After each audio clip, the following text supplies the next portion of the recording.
Good morning, my name is Shiva Khan. I'm an MSc Diabetes student. I'd like to speak to you today about my dissertation topic, which will be a systematic review of the sensitivity and specificity of non-invasive screening tests for the detection of peripheral arterial disease in adults with diabetes, which could be implemented in non-specialist settings. I'll talk you through the introduction, background, aims, justification, methods, and timeline. Peripheral arterial disease is defined as the atherosclerotic stenosis or occlusion of the peripheral arteries. It's very common in patients with diabetes. In fact, the prevalence of peripheral arterial disease in patients with type 2 diabetes ranges from 9.5 to 13.6% versus 4% in the general non-diabetic population. The relative risk of developing peripheral arterial disease is 3 to 4-fold higher in patients with diabetes. And a meta-analysis by Selvin et al. Showed that for every 1% increase in hemoglobin A1C, there was a 28% increase in the risk of developing peripheral arterial disease. Peripheral arterial disease is common in patients with diabetes. It affects 1 in 3 people over the age of 50.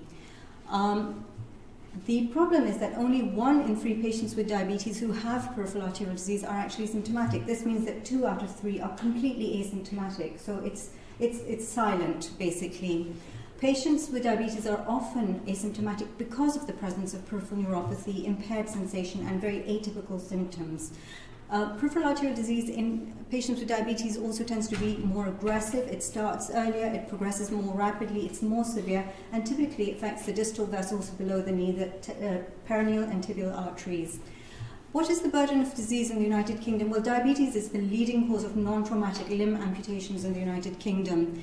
Patients with diabetes have a 15-fold higher risk of amputation, which translates to 7,000 diabetes-related amputations per year, and that is equivalent to 135 amputations per week, which is quite shocking, actually.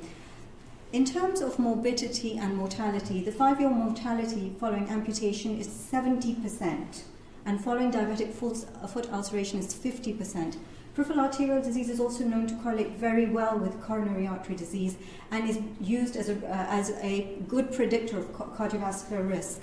A systematic review by Hajibandi et al. Showed that a low ankle brachial pressure index of less than 0.9, which is a marker of peripheral arterial disease, more than doubled the risk of stroke, myocardial infarction, cardiovascular death, and all-cause mortality. 75% of patients with diabetes die from macrovascular complications, and their life expectancy is shortened by up to 15 years.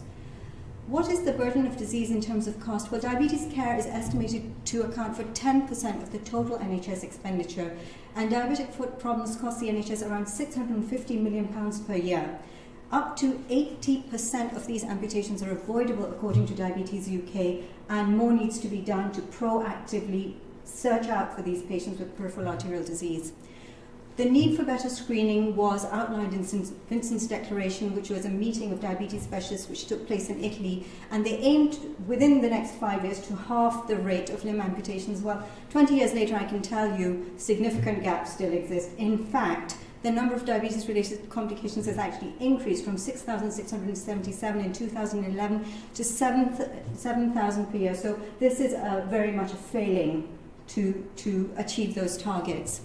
Bridging the gap, we need to detect things earlier. Currently, patients with diabetes are screened for peripheral arterial disease by pulse palpation alone on annual foot examination. Pedal pulse palpation is known to have very mediocre diagnostic accuracy, even when performed by very experienced vascular surgeons. In fact, pulse palpation is very subjective, so depending on who does it, will dictate how sensitive it is at picking it up. So the sensitivity can range typically between 30%, 15 to 30% in unskilled hands to up to 80% in the hands of a very experienced vascular surgeon. So it's a very subjective measure. Additional non-invasive testing is needed to ensure accurate diagnosis of peripheral arterial disease. This was the conclusion of Moeller in his review article, Peripheral Arterial Disease Identification and Implications. Well, what are the limitations of pulse palpation? Just to give you an example, in a study of 403 primary care patients over the age of 50, Collins et al. Compared pulse palpation to ankle brachial index for the development of peripheral arterial disease.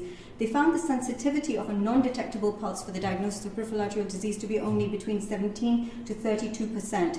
They concluded that pulse palpation is not sensitive for the detection of peripheral arterial disease compared to a non-invasive screening test like ankle brachial index, and that more than 2/3 of the patients with diabetes actually had a detectable pulse.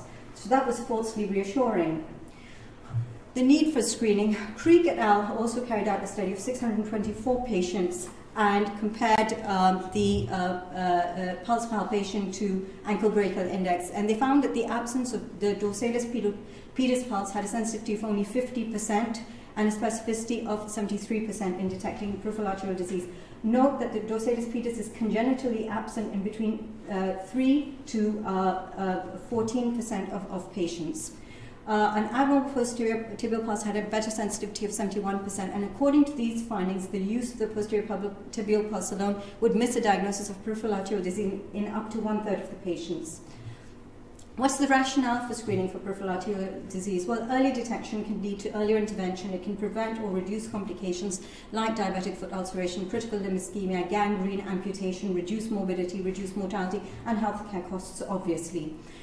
Since peripheral arterial disease is also known to be strongly correlated with coronary artery disease, screening for peripheral arterial disease with non-invasive tests can also pick up silent coronary artery disease and can help to intensify treatment in such patients, hence saving limbs and saving lives.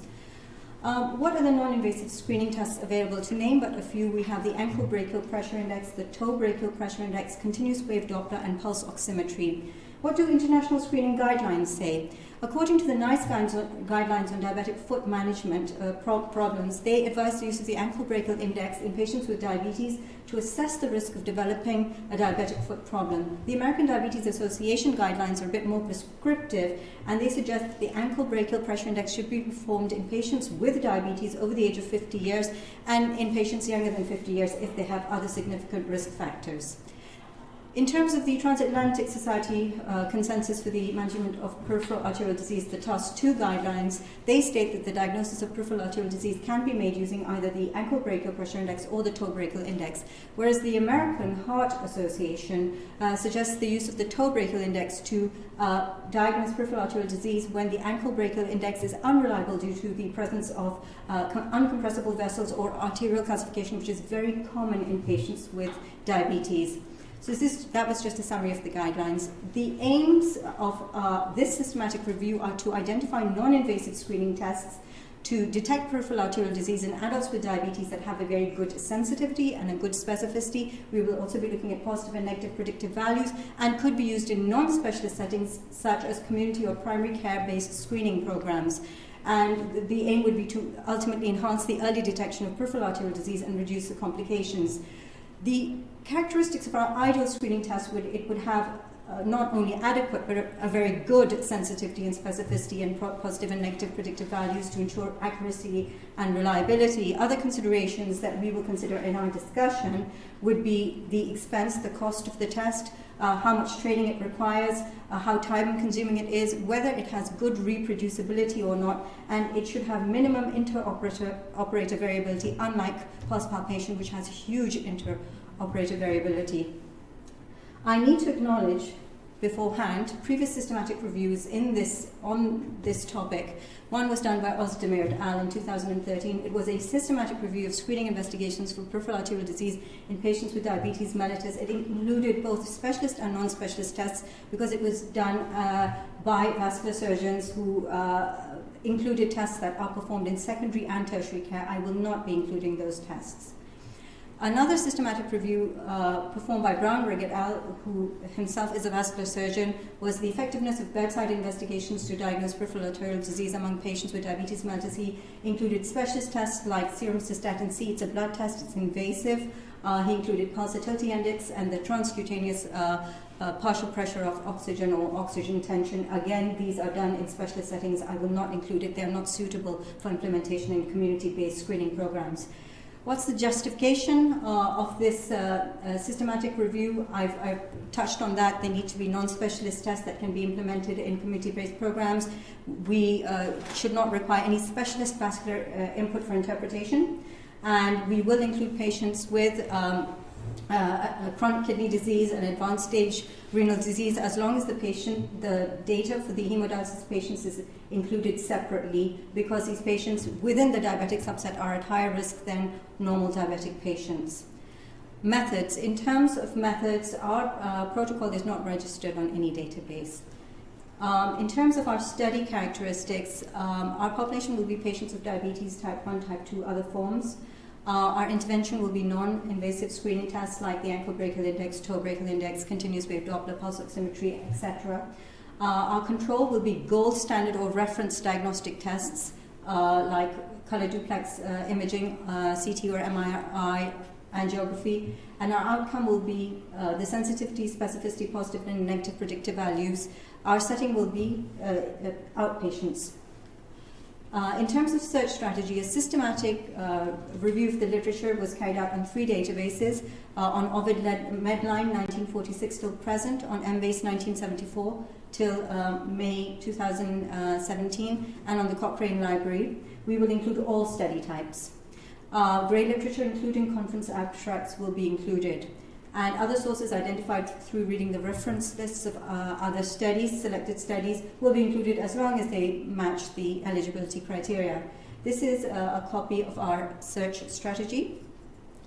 In terms of eligibility criteria, all primary diagnostic studies which compare the index test to a gold standard reference test like color duplex ultrasound, MRI, CT angiography, or digital subtraction angiography will be included. If they compare one index test to another, we will exclude it.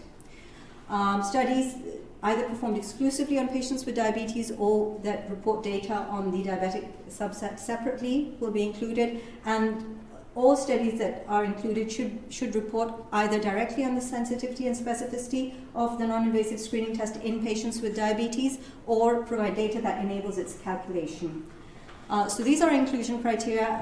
Adults with diabetes over the age of 18, type 1, type 2, any other form, studies in humans published in the English language.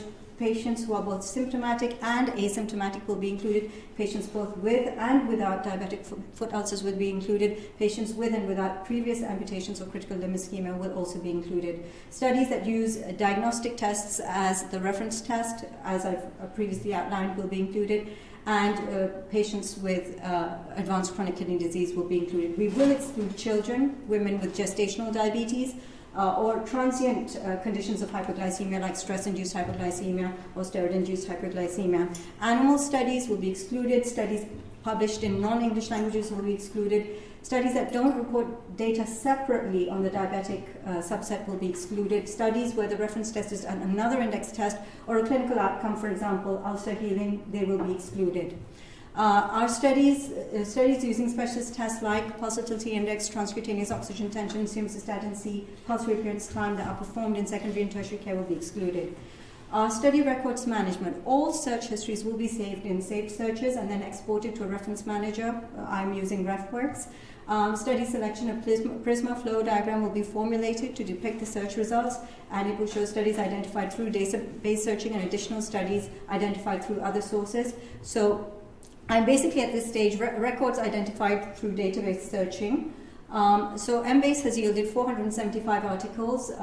Medline has yielded 320. The Cochrane Library has found 16 articles. That's a total of 791 articles. I tried to remove the duplicates with RefWorks. Unfortunately, unless it's an absolute direct match, it doesn't do it. So I'm in the process now of manually removing the duplicates. So I'm currently reviewing titles and abstracts to remove the duplicates, also looking for eligibility. Eligible studies found, the full text articles will be obtained and then examined for eligibility, and documentation will be made about if any studies, full text articles are excluded, what the reasons for exclusion are.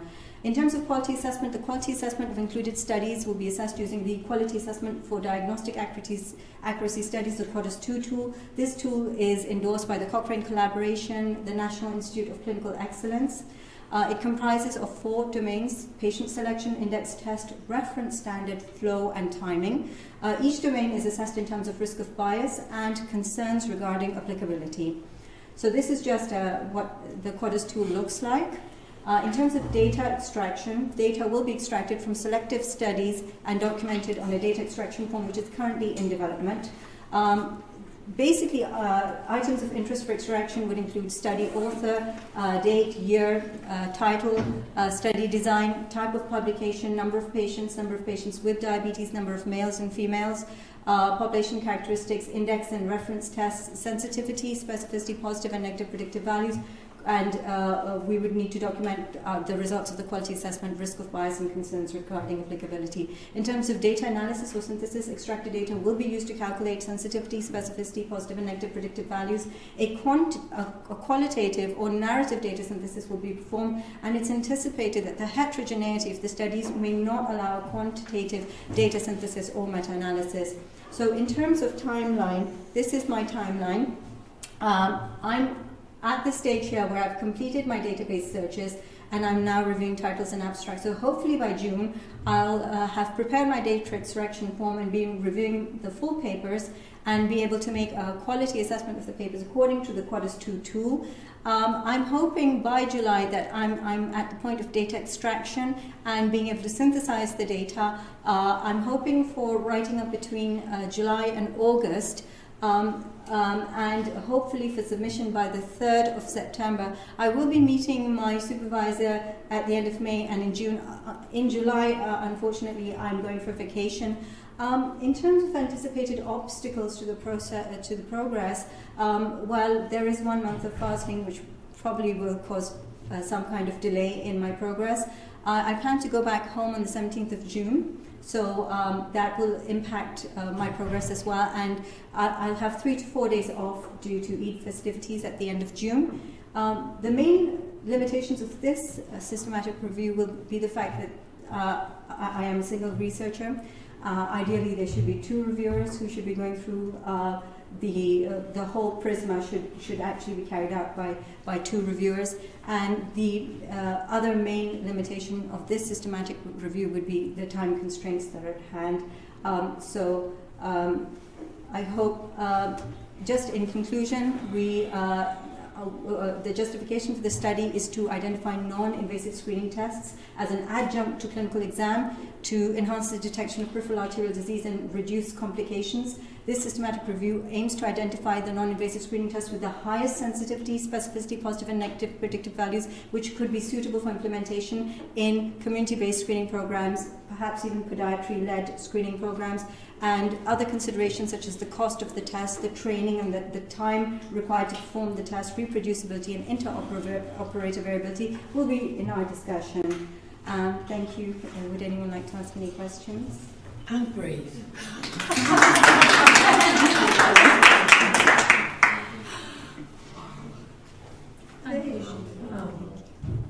As usual. There was a question about reliability of the ankle breaker index. Yeah. So how are we going to justify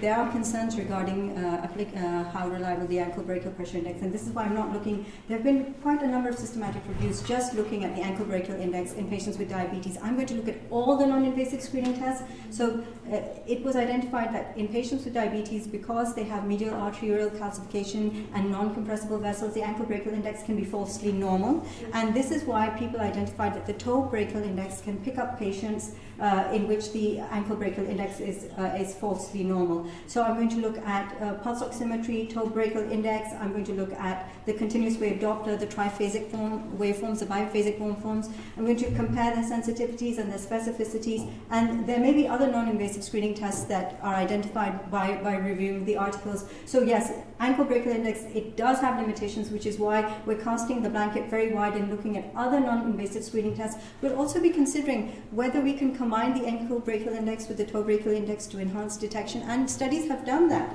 They have actually combined, because once you have the patient lying down, you can measure the pressure of the ankle and the pressure of the toe in close succession. It doesn't take a lot of time either. So in our discussion, we'll also be thinking about the limitations of each study, and we'll be thinking about the evidence for combining these non-invasive screening tests to enhance the detection, particularly this systematic review hopes to guide recommendations or guide decisions for the implementation of community-based screening programs. These could be podiatry-led screening programs, because clinicians in their day-to-day clinical practice don't have time to lie the patient down, do the ankle brachial index, toe brachial index. So the main aim of this systematic review is to guide policy making, to guide recommendations. 135 amputations per week is clearly unacceptable. Clearly we are failing. Clearly people are suffering. It's costing the NHS. It's costing patients in terms of quality of life, in terms of life expectancy. Something needs to be done. So hopefully, I hope that the systematic review contributes in terms of future policy making and the implementation of these programs. But first we need to decide which tests are suitable to be implemented in community-based screening programs. Okay. Politics, methinks. I have two questions. I'm someone that checks pulses, so I'm going to go back to work tomorrow thinking, my other work, thinking this is a waste of time. But that leads me to think, if it is, why hasn't someone else done this systematic review? It's been done by two people. It was done by Ozdemir and it was done by Brownrigg. But what they did is they included all the non-invasive screening tests, including the ones that are done in secondary and tertiary care. So when you look at the transcutaneous... but so just stay with me, I'm just conscious of time. But so why hasn't clinical practice changed on the basis? Because you've created an amazing argument that what we currently do, in the main, is a waste of time for some people. Why is that still the case? That's very interesting. I was reading yesterday an article by Collins et al. In 2006, and they argued that there is compelling evidence for the benefit of non-invasive screening tests, and they then cited the limitations, and the main limitations in the United States were reimbursement from insurance agencies, lack of physician time, lack of physician training, lack of a site to perform these tests, and lack of a political will to implement the screening programs. Okay, so that's what you're doing then. So that sort of answers one of the questions that I was going to ask, which was around what work had been done looking at the reasons. This work was done by Collins in 2006 in the United States. The work done by Ozdemir and Brownrigg, they're both vascular surgeons from St. George's. And they basically, because they were vascular surgeons, and if you look at their search strategy, it has things like angioplasty, stenting, aortic bifemoral bypass. They have actually, whilst doing the systematic review, gone far into the fields of vascular surgery, into specialist tests, and this is what makes this systematic review different. We're looking at simple tests that are not too time consuming, that don't require too much training. The transcutaneous oxygen tension, it's about 45 minutes if you're not doing it in a hyperbaric oxygen chamber. And if you put the patient to a hyperbaric oxygen chamber, it can take 2 hours. This is not a community-based screening test. And neither are things like the pulsatility index or the serum cystatin C, which is a blood test. It's invasive and it's expensive. So I might have missed, but did you say on the data extraction, are you therefore extracting things around the length of time the test takes? No, I'm not. That will be included in my discussion. This is a very simple, straightforward analysis of the tests, their sensitivity, specificity, positive and negative predictive values. When you implement a test in a community-based screening program, it should have an adequate sensitivity and specificity. So that's our primary outcome. But in our discussion, considerations about, and there are many considerations about time constraints, about cost, about the amount of training that's required, about consumables. Now, fortunately, a lot of the ankle brachial index and toe brachial index and continuous wave Doppler pulse oximetry don't require consumables. A lot of the secondary and tertiary care tests require very expensive consumables as well. So that will be part of a broader discussion. So, my last question, and it's related to, this feels really important, is, and you talked about the limitations and that there not being a second reviewer. Is there any way that you could have a second reviewer? I would hope to involve someone who's interested in this field. Certainly after my dissertation, I would. My husband, he's doing a master's in vascular surgery in Italy, and he's been having these discussions with the vascular surgeons over there, and why even in Italy, in Europe, they don't have screening programs. So it's part of a much broader discussion, and unless you have a political will and someone interested to become a second reviewer, Hopefully, I might, once my husband has his master's in vascular I surgery. can't believe there isn't a clinician here that Yeah. would be interested in that, would you? I don't know. But I suppose it's whether it's outside of a dissertation that you've got time scale to. Okay, use. okay. And I suppose if during the dissertation there was some other input, you'd have to make it clear, which is fine to say that if there was, but you'd have to make it clear. I have no input right now. I'm standalone right now. So I don't know which is more difficult, going first person or the last. Really, I think there's pros and against, isn't it? But unless there's any other questions, just say thank you. Thank you. So it's a really interesting topic. So the question is based on genuine interest, not about at all. Obviously, and it's not politics at all. I don't know where I'm from. She's in the wrong job. So when we do the screening for diabetic patients for the PADs, isn't it, by examining pulses at the moment. Yes.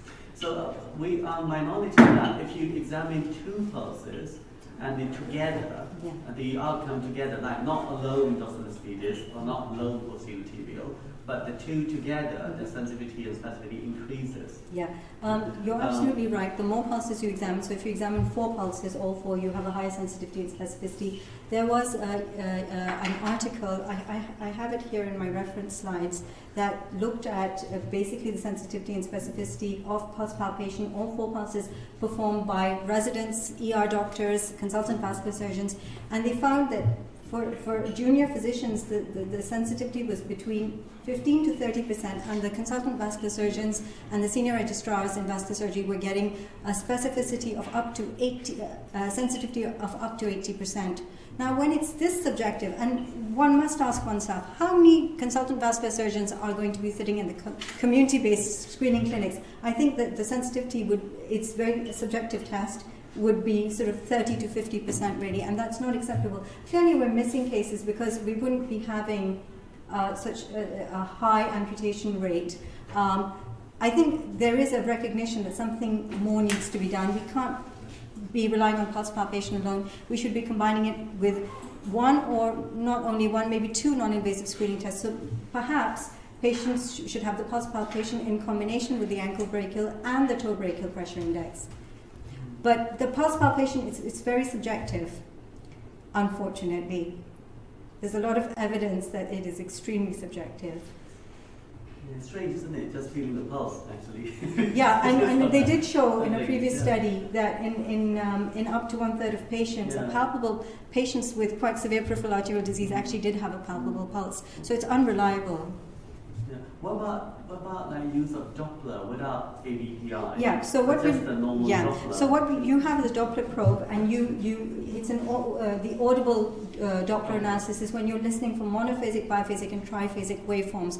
So when you get loss of the triphasic waveform, it's normal to have a triphasic. But when you get loss of the triphasic waveform, that suggests that you have some degree of peripheral arterial disease. And when you get loss of the biphasic waveform and you're only having a monophasic waveform, that is more suggestive of more severe peripheral arterial disease. So yes, one of my non-invasive screening tests is Doppler audiometry. It is quite reliable. There's a lot of studies saying that showing that it has a good sensitivity. And it's easy to do. Yeah, and I want to do it very scientifically.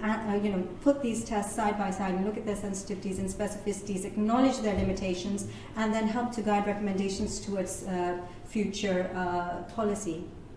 Thank you. Thank you.